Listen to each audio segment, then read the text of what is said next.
Buenas noches, estamos de nuevo acá en Mundo Paralelos, episodio número 20. Estamos con Esteban Servat desde Berlín, Alemania, de la organización Deuda por Clima. Te agradecemos, Esteban, por tu tiempo y por participar hoy en nuestro episodio. Hola Julio, mucho gusto y muchas gracias por invitarme. Un gusto estar con vos. Bien, nosotros ya venimos hablando de problemáticas, hacemos periodismo filosófico y como visión, es decir, nos cuestionamos el presente en que vivimos de una forma un poco más profunda, queremos entender un poco más lo que nos pasa y también entender que estamos dentro de un orden más grande y que muchas veces también las cosmovisiones de pueblos originarios, inclusive de otro continente, no solamente de América, nos ayudan a entender más estos procesos en que vivimos. Vos, Esteban, estás viviendo en Berlín, en Alemania, ¿no? Sí, Bueno, allá están muy cerca de todo lo que está pasando con este gran conflicto que se está dando en Ucrania. Nosotros analizamos desde varios ejes este tipo de conflictos ya en otros episodios, junto con Arturo Avellaneda, y hoy queríamos hablar un poco de, creo, este tema de la energía y cómo está vinculado con el clima, ¿no? El cambio climático, qué quiere decir este vínculo particular, energía-cambio climático, para vos, para el movimiento en que estás, ¿no? sí, bueno, vos sabés que yo vengo de Mendoza, de Vaca Muerta, de la lucha contra el fracking en Mendoza. Hace 3 años que me tuve que ir y vine para Alemania después de sufrir una fuerte persecución política. Me llenaron de causas judiciales, hubo varios compañeros presos, varios que se tuvieron que ir a otros exilios internos, a San Luis o Buenos Aires. Y en ese marco, desde que llegué a Alemania, he estado siempre articulando con movimientos ambientales de acá y del resto del mundo para tratar de visibilizar y amplificar las luchas del sur, no solo de Vaca Muerta, sino luchas hermanas que se replican en todo el continente, incluyendo Colombia, que ahora también les están metiendo el fracking, Sí. muchos pueblos indígenas en Texas y en México que están resistiendo, y en África, en Namibia, que está el Okavango, que es una de las últimas reservas de vida salvaje del mundo y de agua para millones de personas, y están por empezar a hacer fracking en una reserva de una magnitud similar a Vaca Muerta, que entre Vaca Muerta y el Okavango se consumiría cerca de 1/3 del presupuesto global de carbono que le queda a la humanidad. O sea, Oh, unas bombas de carbono y bombas de metano, como se les dice. Y bueno, yo desde que llegué a Europa traté de generar conciencia sobre las consecuencias de la extracción del gas, que acá lo venden como tan limpio, pero que el gas cuando es extraído a través del fracking no solo significa muerte y destrucción para las zonas donde se realiza, por eso está prohibido en muchas partes de Europa, ¿no? Como en Alemania no se permite, en Europa occidental no está permitido, sin embargo son las multinacionales que están asentadas en estos países las principales que están haciendo el fracking en Argentina o en Colombia o en otros lugares del sur global. Y bueno, al mismo tiempo acá tenés movimientos ambientales que estaban hasta ahora bastante perdidos, bastante enfocados en temas abstractos, como lucha por 1,5 grados, que era una consigna muy común en los movimientos, que mientras se piden consignas abstractas y no se logra ningún objetivo concreto, a nosotros nos están matando, nos están destruyendo el hábitat, los territorios, y además yo lo que he tratado de hacer estos años es de demostrarles cómo eso está conectado con ellos mismos, de cómo lo que vos decías más temprano antes de la llamada, que lo local es global. claro, La yo lucha esta local. cosa la entendí muy bien, ¿sabes? Hace unos años, cuando viajé, volví a Europa y estaba muy metido con el tema de Vaca Muerta, en realidad también de lo que fue la explotación por fracking anterior a lo de Vaca Muerta, que fue la explotación de Apache Corporation arriba del corredor de la Ruta 22, ¿no? Iba de la comunidad de Mapuche, Huinculnehuen y el Aicó, en la cercanía del Zapala, entre Cutralcó y Zapala, y lo que pasó en Ashe, ¿no? En Río Negro.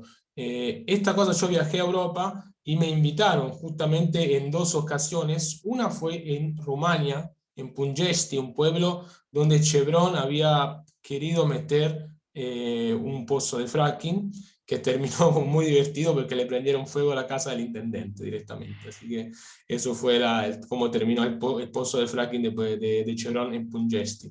En la época en que estaban metiendo justamente Rumania en la OTAN, ¿sí? Era el mismo año, 2014. Así que eso coincidía. Y en el mismo año me invitaron también en el País Vasco, en Euskera, para participar de una junta que se llama Fracampada, porque también en España hubo amenaza de fracking muy seria y muy concreta. Y ahí me encontré con un compañero de Ucrania que me explicó bien que justamente toda la movilización que estaba viendo, que iba a terminar con, digamos, el golpe o el empuje, ¿no? Para meter un gobierno más amigo de Estados Unidos, estaba también pasando con el tema de intentar meter fracking en Ucrania misma, ¿no? Entonces, ahí me di cuenta en realidad de que esas jugadas eran jugadas, como decís vos, globales, pero también muy geopolítica, ¿no? Como usado también el tema energético para restablecer o redibujar ciertas, perdón, fronteras de influencia a nivel mundial, ¿no? Eso se nota clarísimo, me parece como que ya, Sí, ¿no? Las últimas guerras, básicamente, en el marco del Mediterráneo, fueron guerras donde la mayoría de las empresas energéticas europeas participaron de una forma u otra. Siria, Libia, bueno, Afganistán, Irak y ahora Ucrania tienen todas, si la miramos así, en contraluz, una marca energética, ¿no? Entonces, sí, eso sin que vos duda. decís es clarísimo. Sí, sí, sí, yo no tengo duda que Ucrania es un territorio de disputa, es un tablero de ajedrez geopolítico de una guerra de la energía y también lo somos nosotros, porque Vaca Muerta, mira, Alberto Fernández estuvo en Europa la semana pasada Sí, ofreciendo a diestra y siniestra por España y por Alemania Argentina como la alternativa energética a Ucrania gracias a el gas de fracking de Vaca Muerta, claramente. que vino a pedir financiación, vino a pedir inversión, que ya se está multiplicando en Vaca Muerta, pero que igual no alcanza para cubrir los volúmenes que se están ambicionando. Y el tipo, bueno, vino a vender Vaca Muerta en el mundo y es suicida, porque lo que te estaba diciendo antes es que además de la destrucción de nuestro territorio, es una bomba de metano, porque las emisiones de metano que tiene la extracción de gas de fracking hacen que sea mayor que el carbón, su huella de carbono. Es Exactamente. decir, que estamos hablando del combustible más contaminante del planeta, cuando además le agregás un 20% o más de huella de carbono que implica el transporte a través del Océano Atlántico desde el continente americano a Europa en forma de GNL que se pierde y se emite durante el proceso, además que los barcos son muy contaminantes, usan combustibles muy pesados, entonces es una cosa suicida en un contexto en el que todo el mundo está empezando a hablar del metano. Vos sabés que el año pasado en la COP, con bombos y platillos, anunciaron el compromiso global de metano, comprometiéndose a reducir un 30% las emisiones de metano para fin de la década. Sin embargo, están haciendo todo lo contrario. Y era Estados Unidos y la Unión Europea los que impulsan este compromiso que es una falacia, es una mentira. Lo que yo creo es lo que vos decís, es muy cierto, y Ucrania hoy está en el centro de esta disputa geopolítica en la cual hay mucho incentivo de los poderes occidentales de Estados Unidos que tienen una disputa por la dominación global de la energética que Trump puso muy claramente en palabras, que dijo, vamos a dominar el mundo con la energía americana del fracking. Se Claro, sí, llama sí, en sí. inglés American Energy Dominance. Así de claro está. Y bueno, esta guerra vino muy bien para cooptar a Europa, hacer que Europa cierre las puertas a la energía rusa dentro de sus posibilidades y empezar a multiplicar el fracking en el mundo, que ya se venía expandiendo, pero que es una sentencia de muerte no solo para nuestros pueblos, sino para todo el planeta. Yo creo que si seguimos haciendo un buen trabajo de conectar los movimientos, las asambleas, los grupos locales con los grupos globales, tenemos posibilidades de frenar esta locura, porque es una cosa que al mismo tiempo nos da una oportunidad, te lo digo desde la perspectiva europea, que vos sos europeo, vos sos italiano. Yo creo que es el momento en Europa de impulsar la independencia energética a través de renovables, ¿no? De dejar atrás todos los combustibles fósiles, de esta situación de guerra. No, solo se van a multiplicar las guerras y la Claro. inestabilidad en Europa si se sigue dependiendo de uno o de otro, porque hoy es Putin, mañana va a ser Trump, que va a volver a la presidencia, probablemente, es el que tiene más posibilidad de ganar las elecciones. Entonces Trump a la cabeza de la OTAN, ya sabes lo que hizo cuando era presidente, que casi desmantela la OTAN. Entonces Europa está jugando en un juego muy peligroso, penduleando entre estos dos grandes imperios energéticos y geopolíticos, cuando debería estar impulsando con todos los recursos que tiene, con toda la capacidad que tiene, podría impulsar una verdadera transición energética y ser un ejemplo para el mundo, dejando el gas de fracking, dejando los fósiles, en vez de pasar de un gas a uno que es todavía peor, que nos va a estar matando en vaca muerta y a la gente del resto del sur global. Claro.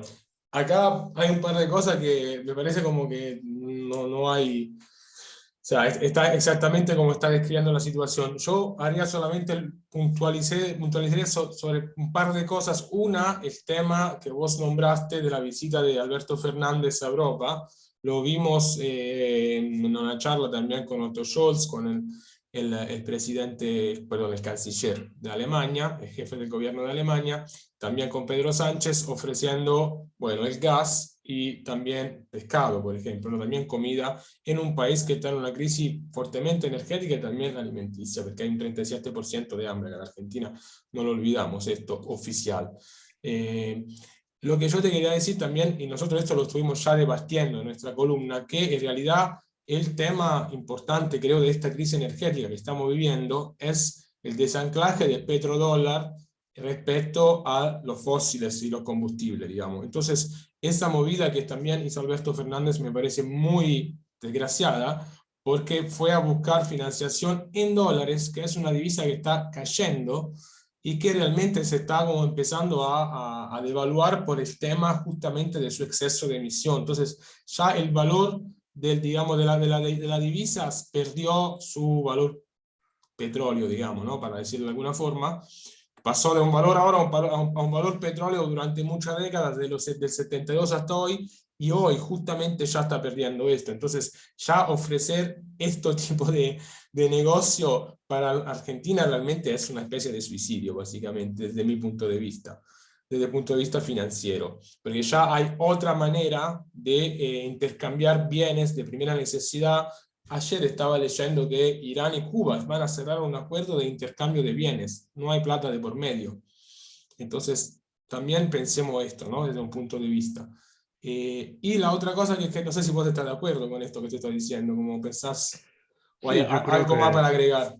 no, yo creo que sí, que los yanquis han empapelado el mundo de dólares, que tienen la máquina de imprimir, lo sabemos todos, y que en algún momento esa burbuja va a ser implosión. Y Claro. qué bueno que sería que no nos lleve puestos al resto del mundo cuando lo haga, pero me parece que va a ocurrir eso. Creo que Alberto Fernández está desesperado por dólares y va a hacer lo que tenga que hacer y por eso vienen sacrificando los territorios, no solo con el fracking, sino la megaminería.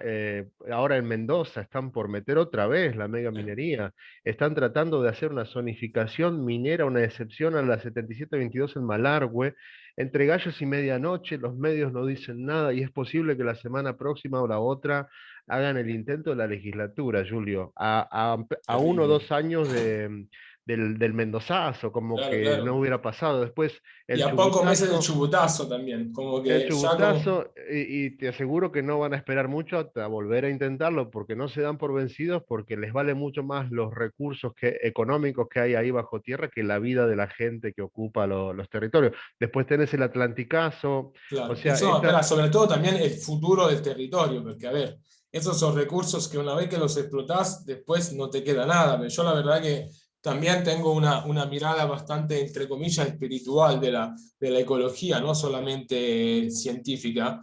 Y para mí lo que está abajo tiene que estar abajo, lo que está arriba tiene que estar arriba. Es un equilibrio. Si vos invertís la dos polaridad, seguramente va a terminar mal la cuestión. Y Así que, mirá Catamarca, que hace cuántos años, o San Juan, ¿no? Que hace cuántos años que tienen mega minería y dónde están las promesas de desarrollo y de riqueza. no, claro, Eh, Ahora, lo que te estaba diciendo del Atlanticazo, son todas expresiones de revueltas populares a este sacrificio de la población que está haciendo el gobierno para pagar la deuda. Entonces, vos al principio me anunciaste como parte del movimiento Deuda por Clima, porque hace unos meses que venimos impulsando una nueva movilización global que es de características distintas a las que venimos haciendo estos años, que siempre hicimos acciones internacionales contra el fracking, e hicimos el Oceanazo hace unos meses en apoyo al Atlanticazo, se volvió mundial, o sea, más de 25 países de casi todos los continentes uniéndose detrás de esa lucha. Hicimos luchas por el agua, el Día Mundial del Agua, acciones globales y demás, pero nos vamos dando cuenta que todos estos son síntomas de un sistema que detrás de todo esto mucho tiene que ver con pagar los intereses de la deuda, que es una deuda ilegítima, que el gobierno, en vez de hacer una auditoría, la acaba de legitimar para meterse en más deuda, para pagar los intereses de la deuda anterior, cuando el Fondo Monetario incumplió su propio estatuto para poder dar esta deuda que fue explícitamente para tratar de ayudarlo a Macri a ganar la reelección, o sea, totalmente ilegal. Entonces venimos uniendo las fuerzas ambientales con las fuerzas sindicales y los movimientos sociales del mundo. Ya tenemos más de 30 países y de movimientos de todo tipo, desde Extinction Rebellion, Fridays for Future, asambleas, te decía, sindicatos, movimientos sociales de América Latina, de África, de Europa, América del Norte, de Asia, para movilizarnos justamente ahora en junio, dentro de un mes, justo es un mes, dentro de un mes a partir de hoy, que es la cumbre del G7 en Alemania. bien. Y adivina que acaban de anunciar que Alberto Fernández acaba de ser invitado para asistir como miembro extraoficial a la cumbre del G7. ¿Y por qué pensás que lo han invitado? Lo han invitado porque viene a negociar proveer de energía alternativa a la rusa, que es la energía del Claro, fracking, eso es obvio, es y evidente. alimentos, ¿no? Obviamente, sí, sí, sí. Y eso, yo por ejemplo, lo que noté, te pregunto sobre Alemania, porque yo viví 4 años allá y también es el motor económico de Europa, entonces es un país clave, país donde hay una hipocresía bastante grande sobre el tema, digamos, ambiental y climático y también una tradición de luchas, por ejemplo, antinuclear desde hace muchas décadas también, ¿no? Entonces tiene estos dos vectores, pero tengo un poco el sentido, y eso es lo que sentí hace 7, 8 años cuando viajé a Europa, que no se percibe realmente lo que son los impactos ambientales y socioculturales de este tipo de proyectos en los territorios. Porque realmente en Europa, a ver, hablemos la verdad, en Europa el europeo tiene que ser consumidor, ese es el tema. Europa es un gran mercado y la idea de la Unión Europea para su población es que sea un pueblo de consumidores, ¿sí? De hecho, hay cada vez menos trabajo y hay cada vez más consumo también a la vez. Entonces hay como dos cosas que deberían ir diferentes, van hacia un punto común problemático. Entonces no se percibe por lo general este tema, de dónde vienen las cosas que consumimos. Se hizo cada vez más un estilo, digamos, tipo norteamericano, ¿no? Mira, Entonces yo creo que esta cosa es importante como plantearla también, porque por ejemplo el otro día el canciller Scholz viajó a Nigeria, ¿no? Donde quien estaba el ejército alemán vigilando que nadie tocara el petróleo del delta del Níger. Como que hay como una... Nosotros hablamos de, yo anuncié este encuentro como colonialismo financiero, pero en realidad también hablamos de colonialismo casi clásico, digamos, ¿no? sí, clásico, sí, sí, sí. Y lo que vos decís, te voy a resumir en un ejemplo, el caso de Alemania. La empresa más grande de gas y petróleo de Alemania se llama Wintershall o Wintershall se leería. Esta es una de las principales operadoras del fracking en Vaca Muerta, Sí, cuando no lo permiten en Alemania. Y claro, cuando yo llegué hace 3 años, me dediqué a hablarle a todos los movimientos ambientales que me abrieron las puertas. Estuve por toda Alemania. Nadie conocía a Wintershall. claro. Te hablo de los... ¿Qué le pasa a los movimientos ambientales de un país que ni siquiera conocen el nombre criminal ambiental más importante, que está Claro, sí, sí, haciendo sí. desastres en otros países.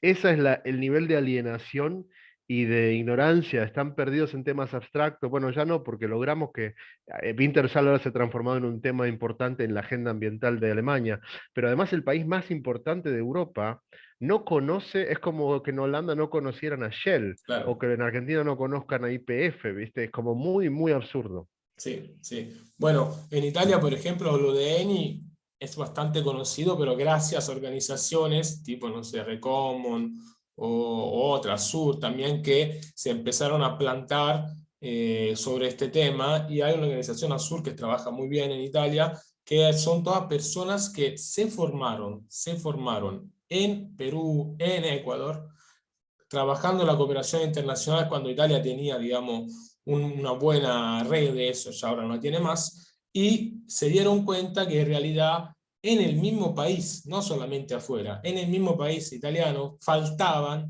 enfoque de lucha sobre la relación entre territorio, producción energética, contaminación y también mafia, o como decimos en Italia, ecomafia, ¿no?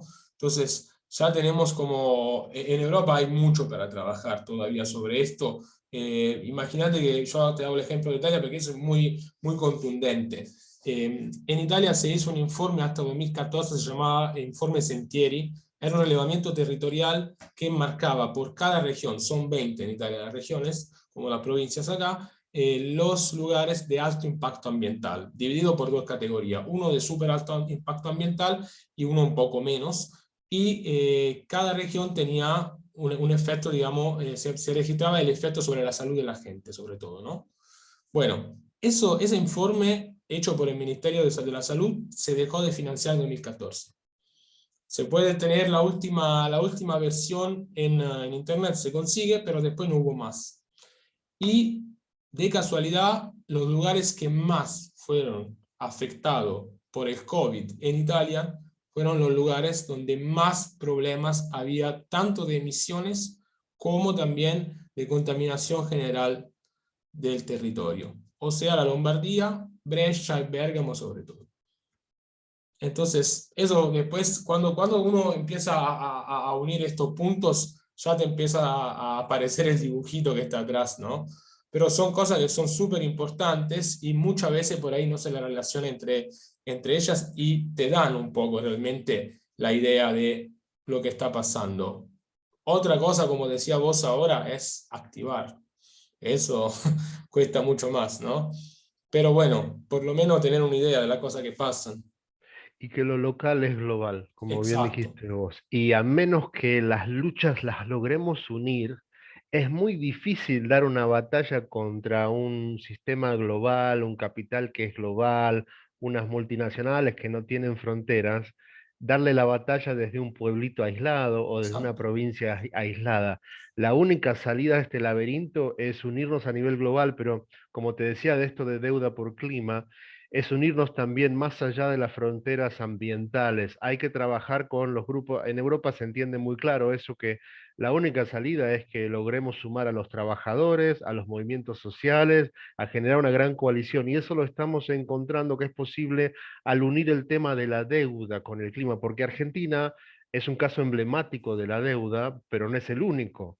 Claro. Cuando empezamos a ahondar en eso, te das cuenta que es un denominador común de todos los países del tercer mundo, del sur global, es el colonialismo financiero que vos dijiste, que se llama la diplomacia, la trampa de la diplomacia de la deuda. Entonces, Totalmente. lo que estamos haciendo es, de cara al G7, que va a ser en Alemania, una movilización global uniendo sindicatos, movimientos ambientales y sociales, exigiendo la anulación de las deudas del sur global y la activación del financiamiento climático que se había comprometido los países más poderosos en el marco del Acuerdo de París. Entonces, es la anulación de las deudas, la activación del financiamiento climático, las deudas ilegítimas, viste que la consigna en Argentina es las deudas se pagan, las estafas no. Por lo Ujú. tanto, todo lo que tiene que ver con estafas, no solo en Argentina, sino en todo el sur global, tiene que ser anulado a cambio de nada. Y lo que quede de eso, pues las deudas se pagan, bueno, lo que quede de deuda tiene que ser condonado para que se pueda usar esos recursos para financiar la transición energética y dejar bajo tierra los combustibles fósiles. Eso es, en pocas palabras, la consigna de Deuda por Clima, y aprovecho tu programa para invitar y convocar a cualquiera que se quiera sumar, porque ahora además que Alberto Fernández va a estar en Alemania, lo hace incluso más relevante de movilizarnos, porque los ojos del mundo van a estar puestos en el G7. Ya tenemos el apoyo de todos los movimientos en Alemania que están organizando acciones. Vamos a participar en una gran movilización en Múnich. Hace 2 semanas hicimos una conferencia de prensa con todos los movimientos. Se está generando un ambiente muy, muy positivo en torno a la campaña, y el objetivo es empezar en el G7. No vamos a lograr nada inmediatamente, pero es un proyecto de largo plazo. El próximo punto importante es la COP en Egipto. Hay que instalar el tema en la COP y seguir uniendo fuerzas sindicales y ambientales, porque es la única fórmula que nos puede llevar, y unirnos a nivel internacional, porque tampoco quedarte en un solo país te va a permitir lograr confrontar con este tipo. Es una fuerza, es una asimetría de fuerzas muy grande la que estamos enfrentando. Yo, por ejemplo, estudié filosofía y también me dediqué a escribir bastante eso, aunque hace un tiempo ya no lo hago más y me gustaría retomar, y acuñé el término de possoberanía. Possoberanía justamente es esa idea de que ya si nosotros apelamos a la soberanía estatal, ya estamos hablando de algo que lamentablemente casi no existe más, porque estamos atravesados por fuerzas que son transnacionales, de empresas que ya son países en realidad, y van a ser, por ejemplo, la tecnológica también, no solamente las energéticas, van a estar más allá de lo que es el derecho internacional, nacional, local. Entonces, realmente esa relación entre territorio y nuevos sujetos de poder extraestatales exigen que nosotros pensemos la idea de soberanía de otra forma. Por eso yo hablo de postsoberanía, y la importancia es desde del local, de las relaciones locales con el territorio, en relación también a esta esfera nueva, difícil para reglamentar, que representan este tipo de empresas. Yo, para mí es muy importante este tipo de trabajo, también de conceptualización, porque nos puede ayudar a pensar mejor lo que está pasando, y una vez que tenemos las ideas más claras, por ahí podemos activar mejor.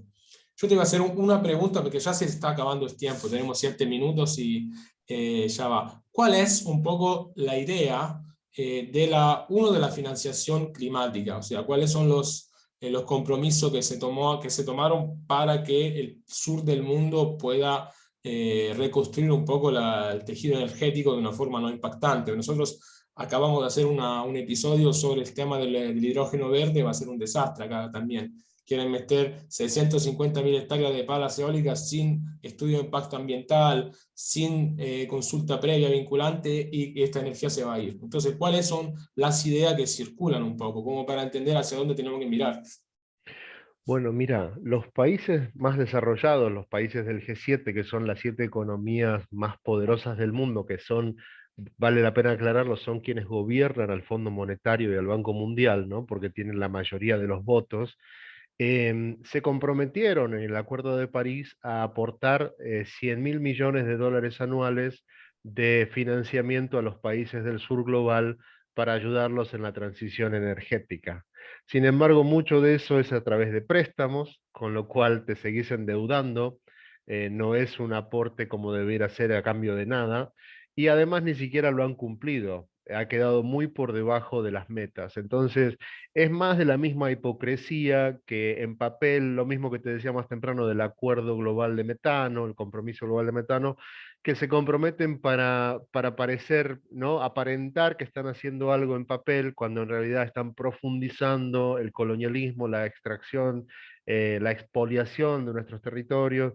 Entonces, ante esa farsa, la única opción que nos queda a nosotros es construir poder en las calles con grandes movilizaciones. Yo creo que la crisis ambiental, que es una crisis civilizatoria, la crisis Seguramente. más grande en la historia de la humanidad, es la que nosotros estamos viviendo y empezando, porque esto recién se está empezando a ir a la mierda.